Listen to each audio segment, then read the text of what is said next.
Alhamdulillahi rabbil alamin. Man takallama sami Allahu nuqta wa man sakata alima Allahu sirra wa man aasha fa alayhi rizqu wa man mata fa ilayhi munkarabu la tudrikul absaru wa huwa yudrikul absara wa huwa al-latiful khabir. Rasulullah alladhi turja shafa'ata likulli hawli min al-ahwali muqtahimi. Rasulullah faqa an-nabiyyina fi khalqi wa fi khuluqi walam yudanuhu fi ilmi wala karami. Assalamu alaikum wa rahmatullahi wa barakatuh. Ama baada ya kumshukuru Allah tabaraka wa taala na kutaka rehma na amani zimshukie kipenzi wa umma ambaye si mwingine ni mtume wetu Muhammadin sallallahu alayhi wasallama. Ikhwani, kutokana na umuhimu wa darasa hii ya leo, nitahitaji na nitakuombeni kushare sana kwa wale mnaowapenda. Yaqulu habibuna al-Mustafa sayyiduna Muhammadin sallallahu alayhi wasallam, ahibba li nafsi ma tuhibbu li nafsika. Pendelea kheri ya leo unayoyatamani ya kufike katika mwili wako, akili yako, furaha ya moyo wako na nduguzo jamaa zako waweze kuipata kheri hiyo, kwa sababu mwenye kupendelea kheri wengine, basi Allah tabaraka wa taala hukulipa mara mbili ya vile unavyomtakia mwenzio kheri. Kama vile ambavyo leo mimi nakutakieni kheri nyinyi kwa kuzungumza na nyinyi na kukuleteeni darsa muaddabu sana, muadhamu sana, darsa ambayo ukilithamini na jambo lenyewe ninalolizungumza nawe litakuthamini. Ndugu zangu Waislamu, tumezungumza darsa nyingi sana, lakini hii shike kwa magego, na nitaanza kwa kutoa mifano iliyo hai ambacho kila mmoja katika sisi anayetazama darsa hii huwa anayaona mambo haya yanatokea katika maisha yake. Kuna muda wewe kama mwanadamu unaweza ukawa ni mgonjwa, na muda huo huo ukawa ni daktari, na muda huo huo ukaondosha tatizo linalokusibu. Ni kipi, ni njia gani unayoitumia mpaka ukafikia kutoka kwenye ugonjwa na ukafikia kuwa tabibu? Yani wewe una maradhi na ukayaondosha maradhi hayo, ni njia gani? Na darasa letu tutalipa jina kwamba je, njia yako iko sahihi au njia yako haujaijua? Na kama haujaijua njia yako, kama haujajua kwamba una kitu kinachoitwa muaqaba, basi insha Allah karibu katika ofisi yetu, karibu katika kituo chetu katika ardhi hii ya Dar es Salaam, katika wilaya ya Kigamboni. Sehemu tuliopo ni Kisota, Kisota majumba ya Wachina, au unaweza ukaliquest kwa kuandika Khalifa Makarama, itakuleta mpaka kituoni kwetu. Lakini pia vile vile kwa wale ambao watakuwa wanatoka sehemu mbalimbali, ima ni feli au umeshukia darajani sehemu moja panaitwa Mnadani, ukishuka pale mwambie mwenye bajaji akushushe njia panda ya Kisota, katika zile bajaji zinazotoka feli zinazokwenda Kibada. Ukishuka njia panda ya Kisota, waambie wale bodaboda nipeleke kwa shekhe majumba ya Wachina, atakuleta mpaka hapa ofisini. Vipi unajitibu? Vipi una maradhi na namna gani unaweza kujitibu? Kuna siku ulikaa tu, baada ya kukaa ukahisi kichwa kinakuuma kiasi ambacho kichwa hicho kinakufanya unakosa raha kwa maumivu unayoyapata, lakini ukajipajibu moja kwa moja kwa njia ambayo uliipata kwamba kichwa hiki kitakuwa si kichwa cha kwenda hospitali, si kichwa cha kukimbilia kwenda kwa mtu yoyote kukupata msaada. Unajua kwamba kichwa hiki ni kilala, nikiamka kichwa hiki kitakuwa kimepoa. Na kweli unachukua jukumu la kwenda kulala. Baada ya kulala unapunzika kwa muda mrefu, unapoamka kile kichwa kinakuwa kimepoa kabisa. Hii maana yake nini?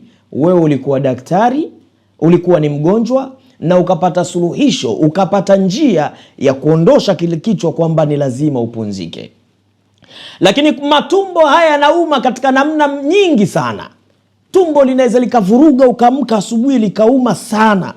Kwa upande wa kina mama, wao wanaweza kutofautisha zaidi, kwa sababu wana aina kadhaa ya kuumwa matumbo tofauti na wanamume, kwa sababu kila mwanaume ana njia zake za kuumwa tumbo na mwanamke ana njia zake za kuumwa tumbo. Mwanamke inaweza ikawa ni mshipa, mwanamke inaweza ikawa ni chango, lakini mwanamke kuna namna ambavyo anaweza kawa anaumwa tumbo na akajua kwamba hili ni tumbo la haja, lakini akajua kabisa kwamba ili tumbo sio la haja, ili tumbo ni la ada. Hivyo kwa namna linavyouma, akaenda hospitali na akapata dawa ya kutuliza maumivu, akaingia katika ada yake na tumbo likawa limepunguza makali. Ni njia gani aliyoitumia kujua hili ni la ada na sio la kwenda haja? Basi hivyo hivyo katika maisha ya mwanadamu kuna namna ambavyo inaweza ikafikia mahala unaweza ukawa na tatizo, lakini njia zikawa tofauti katika kuondosha tatizo hilo. Je, wewe njia yako ni njia sahihi? Sasa swali linakuja hapa, kwa nini kiwiliwili chako kinapopata maradhi unaweza ukajua kwamba hili ni tatizo fulani na tatizo hili linatakiwa nilitatue kwa kufanya jambo fulani? Kwa nini unapoumwa unajua kwamba hizi ni dalili za malaria na niende hospitali au duka la madawa nikachukue dawa nikitumia, na kweli ukitumia ile hali inaondoka? Vipi tunashindwa kutumia kwenye mambo mengine ambayo mambo hayo mengine si ya kimwili, yapo katika nje ya mwili wetu, lakini mambo ambayo yanasubiana na sisi, yapo karibu na sisi na yanaendana na ulimwengu usioonekana wa kila mmoja kati yetu katika darasa hili. Ukinisikiliza kwa umakini utanielewa ni vipi unaweza ukagundua matatizo yanayokukuta na kuathiri mwili wako, na vipi unaweza ukashindwa kutatua matatizo ambayo yako nje ya mwili wako. Lakini hayo matatizo yasipotatuka, ni usalama, ni maisha yako, ni dhiki, ni tabu, kama ni furaha kuondoka, na yote mambo yanakwenda yanaharibika. Mwisho wa siku unakuwa huoni mbele, kwa sababu njia ya kutatua hayo matatizo yako umekosa. Labda niwaambieni kitu kimoja. Unavyojiona appearance yako nje, hivi unavyojiona ukijitazama katika kioo, kila mmoja baada ya darasa hili akajitazame katika kioo. Vile unavyojitazama katika kioo, basi kuna ulimwengu wa kiroho ambao wewe jinsi ulivyo ndivyo ulimwengu huo wa kiroho ulivyo. Yani wewe ulivyo, kuna ulimwengu wa kiroho ambao na wenyewe kuna mtu mfano wako wewe.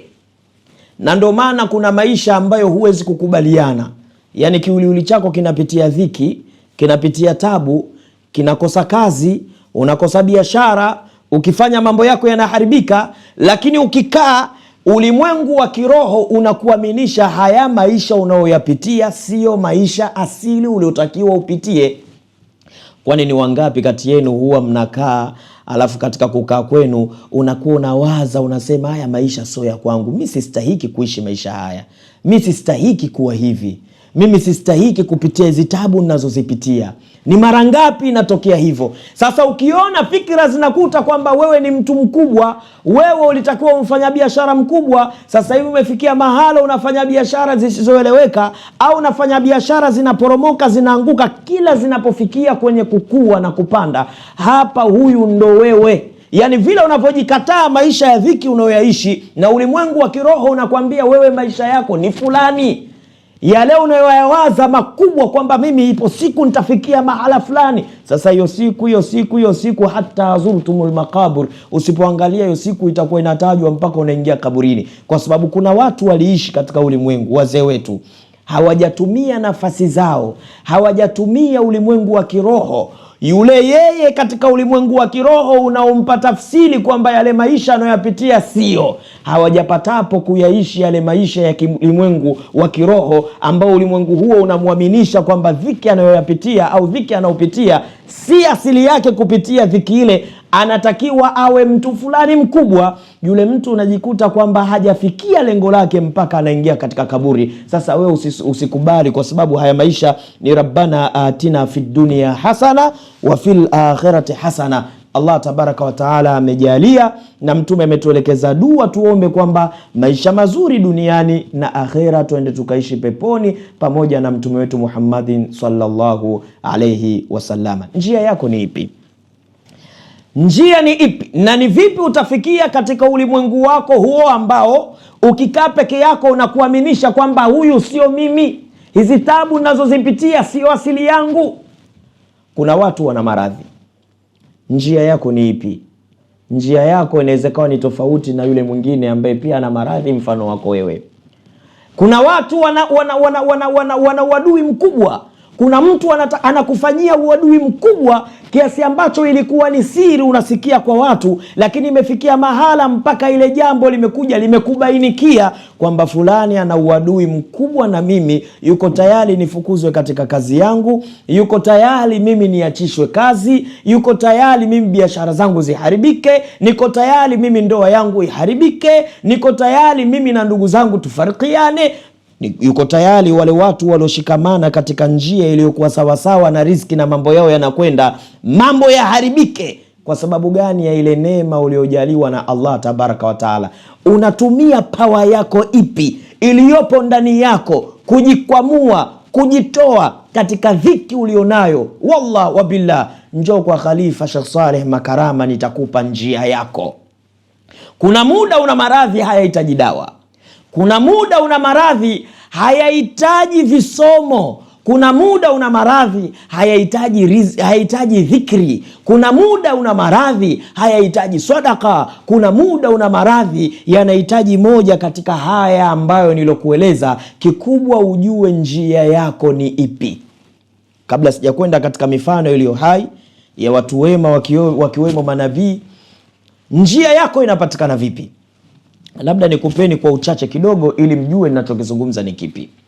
Njoo kwa Sheikh Khalifa Makarama katika ofisi yetu kwa kupiga namba hizi hapo, ambayo ni alama ya kujumlisha 255 658 914 771, alama ya kujumlisha 255 658 914 771, alama ya kujumlisha 255 658 914 771, au unaweza ukapiga namba ifuatayo, alama ya kujumlisha 255 740 45 80 54, alama ya kujumlisha 255 740 45 80 54. Hizo namba zote zinapatikana WhatsApp, lakini pia unaweza request kwa wale walioko katika ardhi ya Dar es Salaam kwa kuandika Sheikh Makarama na ukaletwa mpaka katika kituo chetu. Tunapata vipi njia yako, wepesi wako, kama maradhi yako hayahitaji dawa?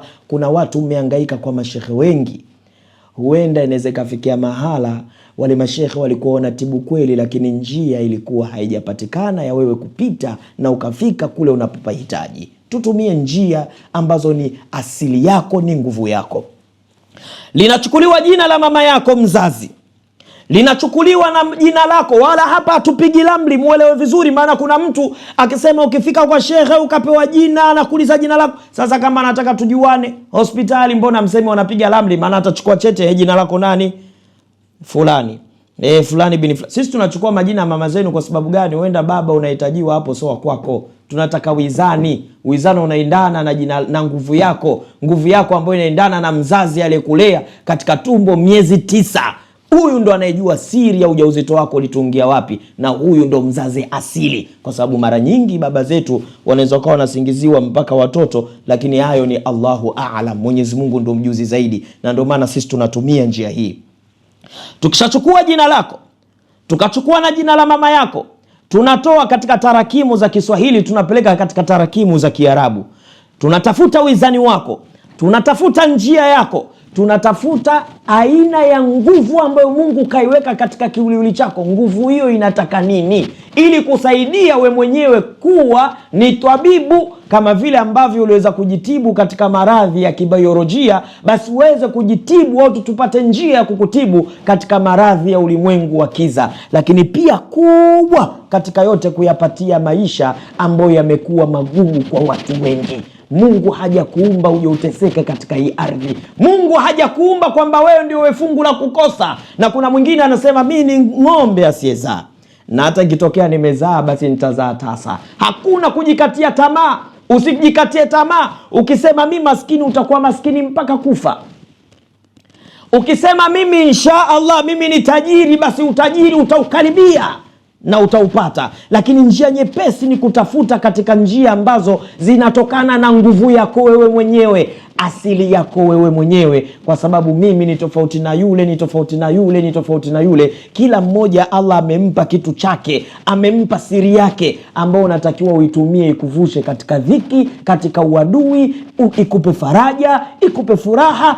Kila mmoja amepewa nguvu yake. Ukipata hiyo utakula thumuthri, utakula hali ya kuwa kismati chako kinakwenda mbio na mambo yanakaa sawa. Baada ya kuchukuliwa na kupelekwa katika tarakimu ya lugha ya Kiarabu, linabadilishwa kwa sababu kila herufi ya Kiarabu kuanzia alifu mpaka ye ina namba yake. Alifu ni 1 mpaka 111 kwa namba kubwa. Ukishachukua hizo unazipeleka sasa, lile jina linapelekwa linasomeka kwa jina la namba. Likishasomeka kwa jina la namba, unajumlisha jina la mtoto, kwa sababu mtoto katoka kwa mama, linajumlishwa jina la mtoto kwa mama yake.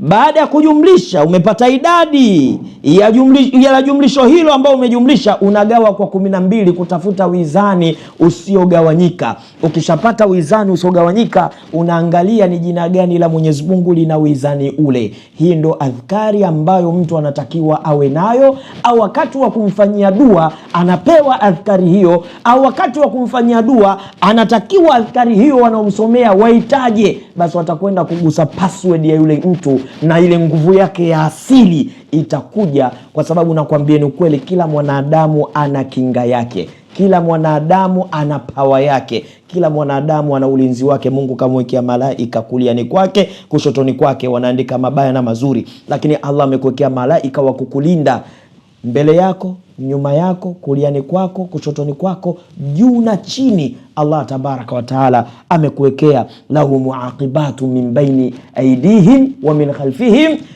yahfadhunahum biamri Allah, wanakuhifadhi kwa amri ya Allah tabaraka wa taala. Katika surati Ra'd Allah tabaraka wa taala anaeleza maneno haya. Kuna malaika wako kuliani kwako, kushotoni kwako, wanakulinda wanakulinda kwa idhini yake Allah tabaraka wa taala. Kwa nini wewe hulindiki? Kwa nini wewe unaingia kwenye matatizo mzima? Hapa ndo tunatafuta muakaba wako, hapa ndo tunatafuta njia yako. Baada ya njia ile kupatikana, ikifanyiwa kazi, au jina lile linatajwa lenye wizani lilotokana na namba ambayo imepatikana katika hesabu isogawanyika, baada ya kugawa kwa 12 kwa idadi ya namba iliyozalika kupitia jina lako na mama yako, hapa ndo tunapata kitu ambacho kitapelekea kwa namba ile. Hii adhkari yenye wizani huu inatakiwa itajwe mara ile idadi tulioipata isogawanyika. Na hapa unaweza kujikuta baada ya kutumia adhkari hii ukapata dawa ukanywa. Huyu mtu kashasomewa ruqya sana, huyu mtu kashakunywa dawa sana, lakini anakwenda kutibiwa kwa adhkari kwa idadi maalumu, tena kwa masaa maalum na kwa masiku maalum. Njia yako ni ipi uweze kutoboa katika haya mambo? Kuna mwingine anaweza akaja kurupuka usingizini, anakuja anaweza akapinga mambo haya, lakini nakwambieni kila mmoja na njia yake. Wewe ya kwako ni ipi? Mambo yako hayaendi, njoo kwa Khalifa Sheikh Swaleh Makarama tukupe muakaba yako, tukupe siri ambayo itakufaa, na uje umejipanga vizuri, kwa sababu sio jambo dogo, ni jambo kubwa. Lakini wale mlioko katika ardhi tofauti, Marekani, UK, wapi, njooni. Kama unaweza kusafiri njoo. Kuna mama yetu mmoja hapa alhamdulillah ametoka hapa, gharama tulizomwambia amezitoa, tumefanya dua na anayakini, anaondoka, anaingia katika ardhi ya Kenya ili aondoke. Wallah, anapiga simu anasema, Sheikh, nimepata kiasi kikubwa maradufu ya kile nilichokitoa, lakini nilikuwa silali, sasa nalala vizuri, mambo yangu yanakwenda. Hebu twende katika muakaba, twende katika njia, ujue njia yako ni ipi. Narudia tena, njia yangu mimi sio njia yako wewe, wala njia ya yule sio ya yule kule. Kila mmoja na njia yake, kila mmoja na matibabu yake, kila mmoja na namna ya kutoboa, na hakuna kitu kibaya tunachokifanya katika maisha. Kuna mtu anakaa na mtazama fulani kafanikiwa, alifanya nini? Alifanya 1 2 3 4 5, na yeye anataka kupita katika njia zile zile. Anajikuta yeye anafanya kazi ngumu, mwenzie anakula thimothri, yule yuko katika njia yake, yupo katika utaratibu wake, yupo katika kipawa ambacho Allah tabaraka wa taala kamjalia kwamba yule riziki yake ndo ataipata hivyo. Sasa wewe ukimfuata utaharibikiwa, na wewe unatakiwa njia yako ijulikane. Huenda na wewe ni tajiri mkubwa, lakini kuna njia ambayo hujaitumia, na ukikaa vibaya utakufa haujaitumia.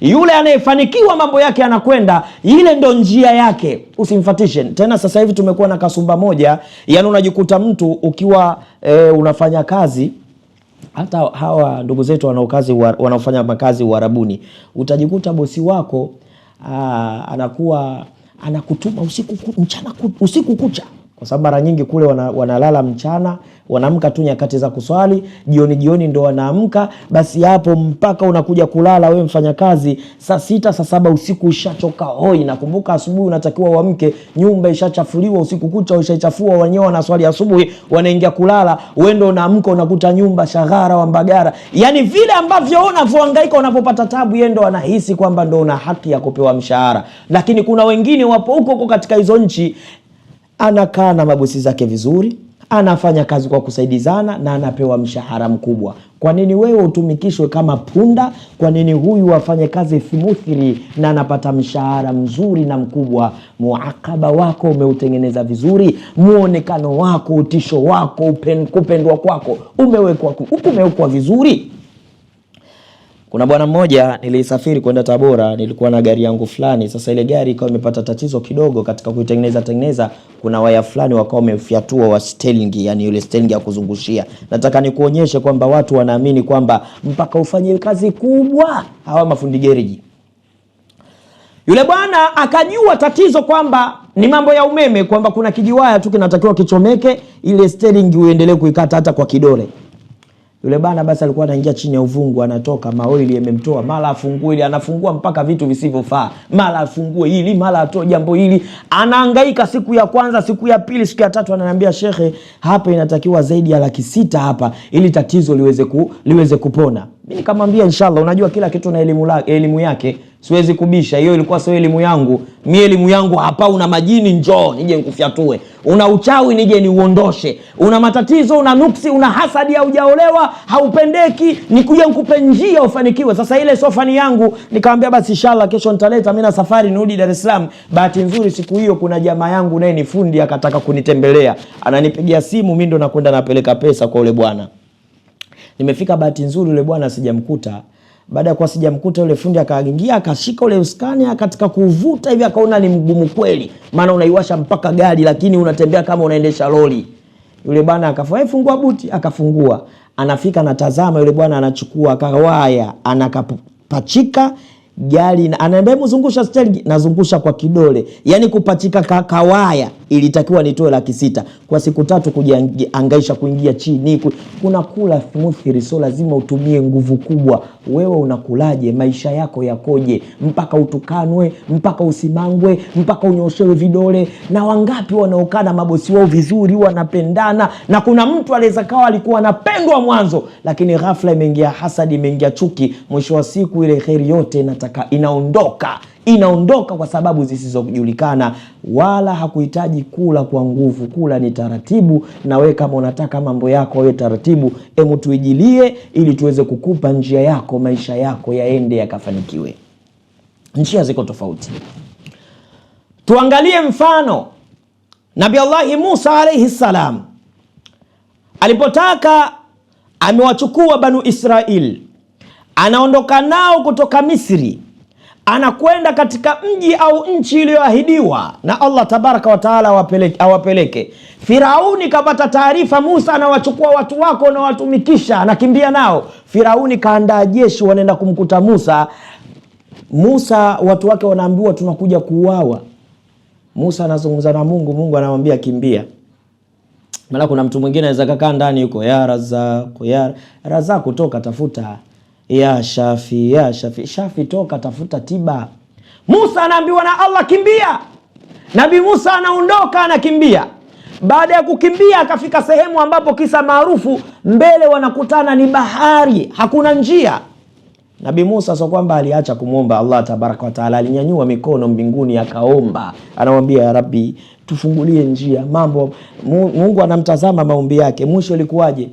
Firauni anakaribia, Allah anamwambia sasa njia unayo mkononi, piga fimbo katika bahari. Nabii Musa anapiga ile fimbo katika bahari, zinafunguka njia 12 sawa na koo 12 za Banu Israel alizokuwa nazo Nabii Allah Musa, na kila koo ikapita katika njia yake. Sasa wewe ukikaa njia yako ni ya Nabii Musa utafeli, lakini kuna watu katika maisha haya wanahitajika wafunguliwe kupitia maji. Nabii Musa akafunguliwa kupitia maji, ndo njia zimepatikana. Kuna watu wanatakiwa wafunguliwe kupitia maji, kama vile ambavyo Nabii Allah Ayubu alayhi salam alitibiwa kupitia maji. Maji tu yanaweza kukutibu. Nabii Allah miaka 18 yupo katika kitanda cha maradhi. Siku ya mwisho anamwambia tu Allah, inni masani ya dhurru wa inni masani ya shaitanu binusbin wa adhabi. Anamuomba Allah, anasema wa anta arhamur rahimin. Mwambie Allah niondoshe maradhi yangu. Anasema tu ya Rabbi, hakika shaitani kanigusa katika miguso na maradhi yamenizidia, lakini we Allah we hakika Mwenyezi Mungu ndo mwingi wa kurehemu, wewe Allah. Mwisho siku Allah anamwambia urqud birijrika hadha mukhtasirun baridun wa sharab. Jibril anateremka anamwambia nyanyua mguu wako au piga mguu wako, maji yanatoka ya baridi na ya moto.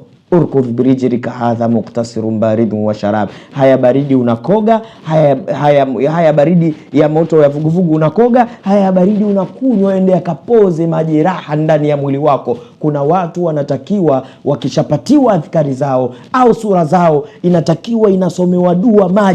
Maji yanachemshwa yanakuwa ya vuguvugu, mengine ya baridi. Ile adhkari inasomwa, huku dua zinasomwa, kwa sababu ile adhkari inakuwa ni muafaka na wizani wa mtu na mama yake, na ndio adhkari inaobeba jina la Allah tabaraka wa taala, au adhkari inaoendana na yule mtu, basi inasomwa pale. Baada ya kusomwa wale maji mengine anakwenda anakoga ya moto, ya baridi anakwenda anakunywa. Njia imepatikana hapa sasa, hata akinywa dawa yoyote itakwenda kufanya kazi katika mwili wake, kwa sababu tumetafuta kuwa yake na nguvu yake, muakaba wake unaoendana na lile jambo. Njoo kwa Khalifa Sheikh Swaleh Makarama uje upate muakaba wako, na Mwenyezi Mungu atakuondosha katika dhiki au tabu inayokusumbua. Njia 12 zimefunguka. Lakini kuna wengine lazima wapate maji ya aina 7: maji ya bahari, maji ya mito, maji ya visima, maji ya umande, maji ambayo ni ya mvua, maji ambayo jua likipiga halifiki pale ambapo kwenye kile kisima au bwawa kuna viziwizi. Hayo yote ni aina ya maji yenye maajabu makubwa. Au mtu apate maji ya Zamzam, au apate marajal baharaini yaltaqiyani bainahuma barzakhu la yabghiyani. Hii inakwenda kubainisha mambo mengi sana. Mtu analipia gharama kuyatafuta marajal baharaini, na akija unajikuta mambo yake yanakwenda yanafunguka. Kuna wengine njia zao Mungu kaziweka katika maji. Ni mfano, kuna wengine riziki zao ziko kwenye maji, lazima waingie baharini wanapata samaki, na umwambii chochote juu ya kwenda kufua samaki. Sasa na wewe unaona yule anafanikiwa, basi akili yako na wewe unahisi kwamba ukiingia kwenye maji utafanikiwa, na wewe unaanza kutafuta ile njia. Huenda ile njia sio yako. Habibuna al-Mustafa Sayyiduna Muhammadin sallallahu alayhi wasallam, alhabibu alladhi turja shafa'ata likulli hawlin min alahwali muqtahimi. Siku moja alikuwa anaondoka kwa amri ya Allah tabaraka wa taala, atoke usiku aelekee katika ardhi ya Madina akiwa na Abu Bakar radhiallahu anhu. Anatoka, nyumba yake imeshazungukwa na koo zile za Maka. Ibilisi yuko pale anasimamia show mtume auawe. Mtume Muhammad SAW anashushiwa surati Yasin, aya 10 za mwanzo zinasomwa, lakini Allah anampa sababu, njia yako utoke hapa, mchanga unahitajika. Zinasomwa aya 10 za surati Yasin, anachukua mchanga anawamwagia huku anatoka, na ikiwa ni kumbukumbu, wakiamka wajue kwamba Muhammad ametoka hapa, na kweli alipita. Baada ya kupita mtume wa Allah tabaraka wa taala, Ibilisi ndio wa kwanza kushtuka, anawashitua wengine, jamani jikumuteni michanga, huyu kaishapita siku nyingi. Wakamwita mjama mmoja anaitwa Suraka ibn Maliki. Suraka ibn Maliki asema, leo Muhammad asifike katika ardhi ya Madina, tunataka tumpate. Wewe unajua kusoma alama za nyayo, hata kama upepo utakuwa umezifuta, wewe una uchawi huo, twende utuongoze. Angalia njia ambayo Mtume Muhammad sallallahu alaihi wasallam Allah alitumia kwayo kumwokoa. Mtume wa Allah kaingia katika pango. Baada ya kufika katika pango, kapunzika. Nyuma wanakuja huko Suraka pamoja na makafiri na watu ambao wana uadui na Mtume Muhammad sallallahu alaihi wasallam. Suraka anawapeleka mpaka alipoingia Mtume Muhammad sallallahu alaihi wasallam, lakini kabla hawajafika, Abu Bakari kashajua kwamba hawa bwana karibia wanatukamata na wanaelekea katika hili pango tulilopo. Anamwambia, ya Rasulullah, tutafanya nini? Mtume wa Allah anamwambia Abu Bakari, unapata mashaka juu ya watu watatu, juu ya watu wawili ambao watatu ni Allah tabaraka wa taala, unapata mashaka? Basi hapo Jibril hakuwa na kazi, maana Jibril ana mbawa 600. Allah amemsifu katika Qur'an, sema allamahu shadidul quwa.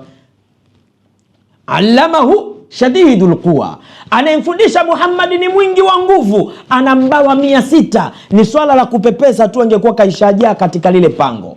Lakini Jibril hapo Allah Jibril hakuwa na kazi hapo, wala Allah hakutaka kutumia njia ya Nabii Allah Musa kwamba kumwambia sasa Muhammad au nyosha kidole chako au piga popote tu katika jabali litokee tundu jingine, mtokezee pembeni ya mlima au upande wa pili wa mlima. Hilo ni jambo lilikuwa linawezekana, lakini Allah tabaraka wa taala alichokifanya ni kuweka kinga. Kuna mwingine hata kama ana maradhi kiasi gani, njia yake ukishajua muakaba yake, ile muakaba yake inakupa kwamba matibabu yake huyu anatakiwa afanye 1, 2, 3. Kuna wengine muakaba yao wanatakiwa wafanyiwe hisni, wafanyiwe hijabu, kwani hamjui kwamba kuna aya za kinga.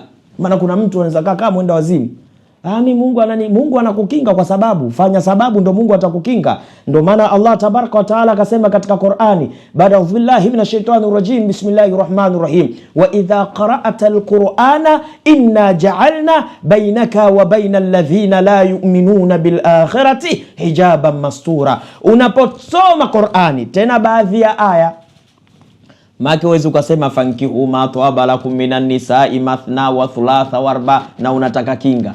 Uwezi kufanya vitu vya kabila hiyo. Sawa sawa. Unapoisoma Qur'ani, inna ja'alna bainaka wa bainal ladhina la yu'minuna bil akhirati hijaban mastura. Tena ni baadhi ya aya, hakika sisi tunajalia baina yako wewe na wale wasioiamini siku ya kiyama hijaban mastura. Mshirikina anaamini siku ya kiyama, wachawi wanaamini siku ya kiyama. Wanaamini ipo, lakini wameshajikusuru kwamba wao itakavyokuwa na iwe. Mtu anayekurushia majini kukuvurumu maisha yako anaamini kuna siku ya kiyama. Mtu anayekufanyia hasadi, vijicho, chuki, kuna lijitu limekuandama tu, linaamka linakuandama kazini mpaka unafukuzwa. Kasoro zote. Kuna lijitu lenye kazi yao ni kupeleka taarifa mbaya tu kwa mabosi. Kuna mtu anapeleka taarifa mbaya tu kwa wafanyabiashara au watu mtaani unapoishi. Njoo tutengeneze muakaba, wote watabadilika, watakuwa vipenzi vyako. Usipendwe na wote, lakini wengi wakupende. Hata Mungu mwenyewe hapendwi na wote.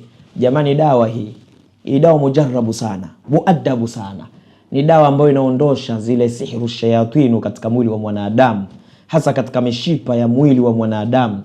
Yakulu habibuna al-Mustafa Sayyidina Muhammad sallallahu alaihi wasallam, inna shaytana yajri min ibni adama majra dami fil lahmi. Ni dawa mujarabu, muaddabu sana. Hii inaondosha, lakini hii ni dawa ambayo ni nuru ala nuru. Darasa zetu nyingi tumekuwa tukizungumzia hii dawa. Kwa hiyo ni dawa zimebakia chache, tuzichukue, na alhamdulillah tumezifikisha mpaka katika ardhi ya Omani. Lakini pia hii ni dawa ya kupaka kwa ajili ya kuziwia uchawi unaoitwa kharijia.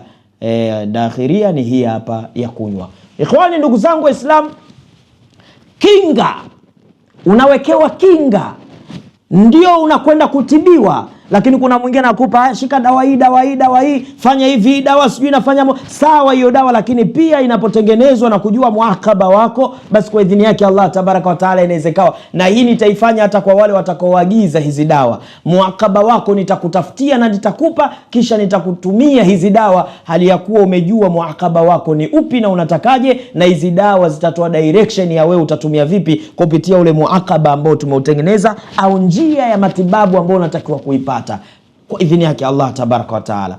Mtume Muhammad sallallahu alaihi wasallam anawekewa kinga. Kuna watu mnahitaji kinga ili mambo yenu yawe thumuthiri, ili utakapotumia dawa upone. Kilichofanyika ilifanyika nini? Ni Allah tabaraka wa taala kumwamrisha buibui akaenda akatanda kwenye lango la kuingilia ndani alipo Mtume Muhammad sallallahu alaihi wasallam na sahiba wake Abu Bakar. Lakini haikutosha, ndege akaja akataga yai katikati ya ule uzi wa buibui, kiasi ambacho ukija mtu mwenye akili iliyo salama unajua ile pango lina miaka mingi, hakuna kitu kilichoingia ndani wala kutoka nje. Kuna muda mnahitajika kinga. Kuna muda kinga peke yake ndo suluhisho la mambo yenu. Njooni tutengeneze, tujue muakaba wenu unakusudia katika jambo gani, ili Allah tabaraka wa taala tuwafungue hao malaika ambao tayari waishawekewa viziwizi baina yako na wewe. Lakini tukimwacha Mtume Muhammad sallallahu alaihi wasallam, tazama Nabii Musa, njia ilikuwa ni kuuawa, na Mtume Muhammad alikuwa anataka kuuawa, lakini njia zao zilikuwa tofauti. Basi hata wewe njia yako ni tofauti. Je, unaijua njia yako? Je, muakaba wako ushawapata, au unataka tuje tukufungue ili Mwenyezi Mungu akufanyie wepesi? Nabii Allah Ayub alayhi salam, na hapa tunakwenda kumalizia darasa letu. Tatoa visa viwili tutamalizia darasa letu. Nabii Allah Ayub alayhi salam idhahaba mughadhiba, ameondoka katika mji wake amekasirika, na anajua amewakasirikia watu wake, na anajua baada ya siku kadhaa mbele ghadhabu na hasira za Allah tabaraka wa taala zitashuka, wataadhibiwa watu wake. Yupo katika chombo, bahari inachafuka, wanapiga kula, yeye ndo anatakiwa azamishwe katika maji. Anachukuliwa, anatoswa samaki chewa, anakwenda na kinga mdomo, anaingia katika samaki anaitwa chewa. Wanahistoria wanakuambia yule chewa kazama katika kina kirefu cha maji, alafu na yule samaki akamezwa na samaki anaitwa Nun. Baada ya kumezwa, Nabii Allah Yunus akawa juu ya viza vitatu. Kisa cha kwanza alichokuwepo kwa samaki chewa, kisa cha pili samaki anaitwa Nun, kisa cha tatu ni kisa cha bahari. Nabii Allah Yunus akaanza kutaja adhkari, la ilaha illa anta subhanaka inni kuntu minadh dhalimin. Siku tatu Allah anaamrisha yule samaki chewa, anamuamrisha samaki Nun, anamtema chewa. Chewa ananyanyuka anakwenda mpaka ukingoni mwa bahari, anamtema Nabii Allah Yunus. Maradhi yote anayo, anaumwa hoi bin taabani, zile sumu za kwenye samaki anazo. Faambataha minha yaqtin, Allah tabaraka wa taala akamwoteshea yaqtini, kwamba umefanya adhkari, tumekutoa, lakini haitoshi, kuna dawa unatakiwa utumie. Baada ya kutumia ile yaqtini, Nabii Allah Yunus akarejea katika afya yake, katika uzima wake. Ndugu zangu Waislamu, ukijua njia unaweza ukaomba chochote Mungu akakupa, baada ya kujua njia yako na pawa yako ni ipi. Kuna bwana mmoja alishawahi kurejeshwa na alikuwa anataka kufa. Sikilizeni vizuri. Kuna bwana mmoja alitaka kurejeshwa na alikuwa anataka kufa. Hii history nimeipata nikiwa pamoja na ndugu yangu, sahibu wangu kipenzi. Katumiwa voice, na hapa nikajua kabisa hapa umetumika mlango wa dharura, au muakaba hapa ilifunguka, au hapa njia ilipatikana kweli kwa yakini. Bwana mmoja katika ardhi ya Pemba aliumwa sana, na kitoa hichi kisa kwa ajili ya watu wajue kwamba kuna namna Mungu unaweza kumuomba na Mungu akakupa kile ambacho hakiwezekaniki kupewa. Bwana huyu ameumwa, maradhi yamemwegama, ameumwa kiasi ambacho hali ikawa sasa ni tete. mpaka madaktari wakamrejesha nyumbani, na familia dalili zote za kutokwa roho tayari wameshaziona. Akiwa amelala, ghafla akaanza kuhisi mawasiliano yake baina yake yeye na dunia vinaanza kuondoka, ile wadhanna annahu alfiraq, kwamba yeye sasa anaondoka. Akawa mpaka ameandika wasia mrefu, lakini pia anawaambia jamani, mimi naondoka. Ikafikia mahala mpaka akaanza kuona baina yake na ulimwengu, akawa haoni tena lile paa la nyumba. Akitazama anaona upeo wa mbali sana, na anaona mianga ambayo hajapatapo kuiona katika maisha yake. Anahisi sasa roho yake inataka kutoka, anasubiria tu malaku wa Israeli ashuke. Lakini bwana anaelezea kwamba alikuwa anaona kifo chake ni kizuri sana, yeye mwenyewe ilifikia mahala anatamani sasa kuondoka. Ikhwani, ndugu zangu Waislamu wapendwa kwa ajili ya Allah tabaraka wa taala, anasema ilienda mpaka kauna kitabu cheupe kinateremka kutoka mawinguni, na kile kitabu anakabidhiwa akiwa na bashasha kubwa. Baada ya kukikamata kile kitabu, akawa anahisi, kwa sababu mawasiliano ya kiwiliwili na ulimwengu vimeachana, yupo katika ulimwengu mwingine, anasubiria tu malakul mauti aje achukue roho yake. Anasema nikawa nasikia katika ulimwengu niliopo kuna majibizano baina ya sauti mbili. Sauti ya kwanza anaijua, sauti ya pili haijui. Anasema sauti ya kwanza ilikuwa ni ya baba yake mzazi, aliyekuwa akilia kwa kunungunika, akilia anaomba, anamwambia Rabbi, naomba unibakizie mwanangu. Tena mzee wake akawa anasema, kama kuna jambo zuri nilishawahi kulifanya likakufurahisha wewe Mola wangu, na kuomba muongezee mtoto wangu uhai wa kuishi. Na huyu mtoto tayari anasubiria tu, kwa namna ambavyo roho inatoka, anaona sasa hapa mambo mazuri na kwenda kukutana nayo. Kabla yale mambo yenyewe hayajafunguka, anasikia sauti na mjibu kwamba nimekusikia abdi, nimekusikia mja wangu, nitampa fursa nyingine mtoto wako ya kuishi. Ghafla vile vitu vyote vinapotea, mtoto anarejea katika hali ya kawaida. Mtoto anamuona baba yake akisononeka, akiendelea kuomba Mungu, anapiga chafya mtaa mzima. Familia yote walikuwa wameandaa mpaka kutoa vitu nje, wote wanashangana, tayari alikuwa ameanza kuleta lile koromo la kutokwa roho. Muaqaba, njia.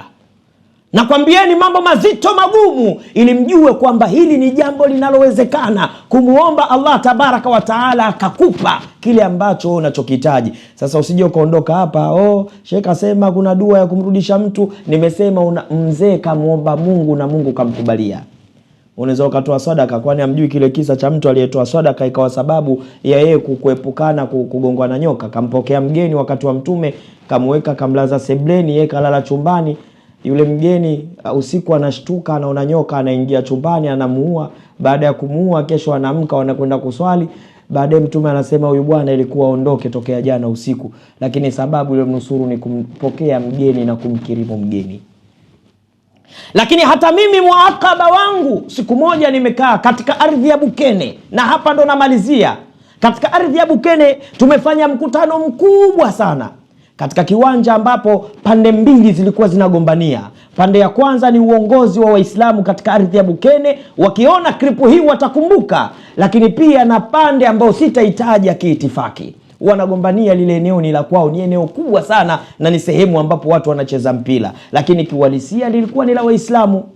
Nimefika kule mkutano tunafanya katika kile kiwanja, viongozi wa mji ule wakanifuata tuombe dua. Nikawaambia chukueni michanga tuombe dua. Ipo dua ya kutumia mchanga kama nilivyosema hapo awali. Tukasoma dua tumeshika mchanga uwanja mzima. Baada ya hapo tukaumwaga kwa kuchapa katika ardhi, na kweli kila aliyesogea alikuwa anapata mauzauza makubwa mpaka ule uwanja ukarejea kwa Waislamu.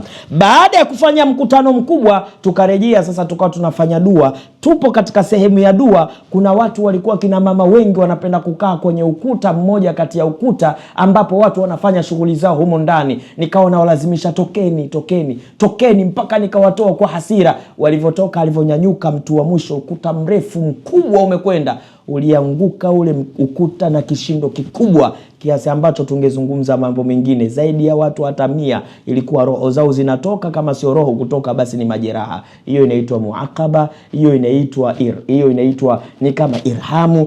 Wewe njia yako ni ipi? Njoo kwa Khalifa Sheikh Saleh Makarama, na kwa idhini yake Allah tabaraka wa taala Mwenyezi Mungu ataleta khairi. Hii ni dawa ambayo utakwenda kutumia na Mwenyezi Mungu atakufanyia wepesi. Hii ni dawa mujarrabu sana, muaddabu sana hii hapa. Lakini pia hii ni dawa ambayo ni ya kupaka, zinapatikana na zinakaribia kwisha. Lakini hii ni dawa an-nuru ala nur, ni nuru juu ya nuru, ambayo pia inapatikana katika kituo chetu. Sasa tuingie katika dua fupi ili Mwenyezi Mungu akupeni taufiki kwa wale ambao mko mbali, ambao huwa mnapata dhiki pale ambapo mnapotaka kuja huku, unajikuta nafsi yako ni nzito, nafsi yako haikupi, nafsi yako inakuwa mtihani. Inshallah, na kwa idhini yake Allah tabaraka wa taala tutakuwa tunaingia live Jumamosi ijayo, tutakuwa live hapa inshallah katika chaneli zetu hizi zote tunazotumia, Kibrataini pamoja na chaneli yetu ya Singo. Lakini pia tutakuwa tuna kijana wetu Mubaraka Mahzun, lakini tutakuwa tuna chaneli yangu ya Khalifa Makarama TV, zote zitakuwepo, tutakuwa live kwa idhini yake Allah tabaraka wa taala. Sasa tutafanya dua inshallah, Mwenyezi Mungu atufanyie wepesi. Bismillahirrahmanirrahim. Bismillahirrahmanirrahim. Allahumma inna nawayna an aqra hadhihi ad-du'a bifadlika ya arhamar rahimin. Bismillahil mubtadi' bil akhirati wal ula alladhi la ghayata lahu wa la muntaha lahu fi samawatil ula.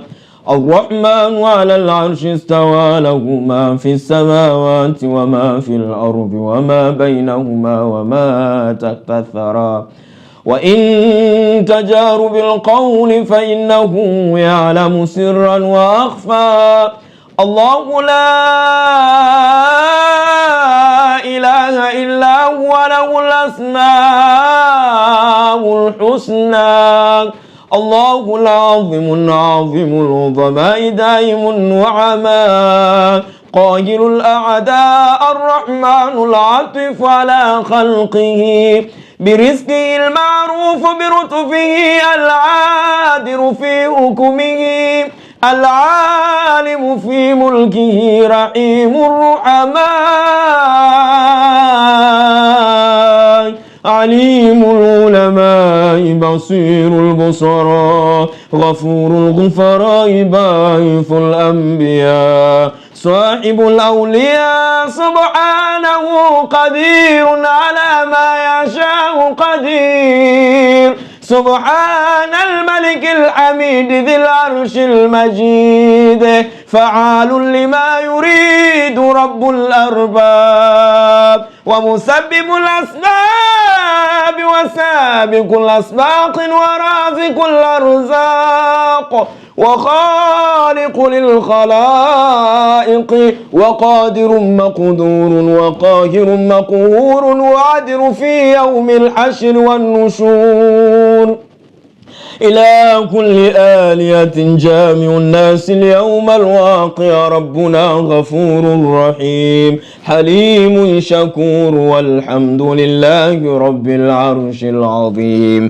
الله أكبر كبيرا لا ضد له ولا ند له ولا جوار له ولا شبع له ولا عد له ولا مثل له ولا كفع له ولا وزيل له ولا شريك له في الملك يا الله. جيناك إليك يا الله وقمنا في بابك في هذه الساعة ولعل ساعة الإجابة تيسر علينا أمورنا أمور الدنيا والآخرة. اللهم أقضي جميع حاجاتنا. اللهم اخرجنا من الشقاوة إلى السعادة ومن الإهانة إلى الكرامة ومن الضر إلى العزة ومن النار إلى الجنة ومن النار إلى الجنة ومن النار إلى الجنة ومن النار إلى الجنة ومن الفقر إلى الغنى ومن الفقر إلى الغنى.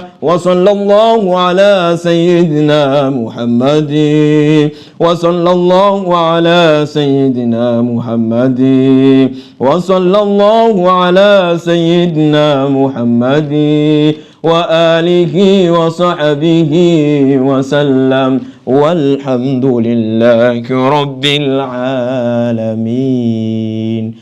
Quburi inshallah. Wassalamu alaikum wa rahmatullahi wa barakatuh.